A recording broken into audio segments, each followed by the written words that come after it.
আমাদের দৈনন্দিন জীবন এখন অনেক কঠিন পর্যায়ে চলে গেছে। অনেক কষ্ট, মানে আয় বলতে কিছুই নেই। মানুষের তো ইনকাম কম, অনেক কষ্ট হয়। মাসের ভিতরে অনেক ওষুধের দাম বাড়ছে। তো কষ্ট হইলে কি করুন রে ভাই, খাইতে তো হইব।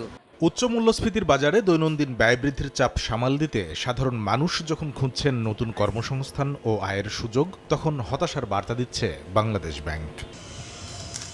কর্মসংস্থান তৈরিতে যে বিনিয়োগ দরকার, সেই অর্থলগ্নি যে ক্রমেই কমছে তার স্পষ্ট প্রমাণ কেন্দ্রীয় ব্যাংকের দেয়া বেসরকারি খাতের ঋণ প্রবৃদ্ধির পরিসংখ্যান। হালনাগাদ তথ্য বলছে, ২০২২ সালের নভেম্বর মাসে বেসরকারি খাতে ঋণ প্রবৃদ্ধি প্রায় ১৪% কাছাকাছি থাকলেও ২০২৩ সালের নভেম্বরে তা নেমে আসে ৯.৯%। এরপর একদিকে সুদহার বৃদ্ধি, অন্যদিকে রাজনৈতিক অস্থিতিশীলতা, সব মিলিয়ে গেল নভেম্বরে ৭.৬৬% নেমেছে বেসরকারি খাতের ঋণ প্রবৃদ্ধি।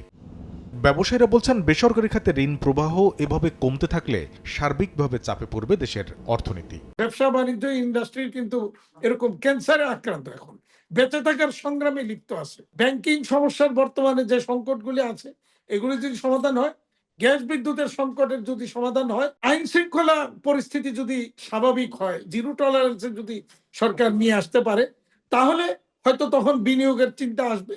ব্যবসা বাণিজ্য অর্থনৈতিক সংকট কিছুটা হলে কাটিয়ে উঠবে।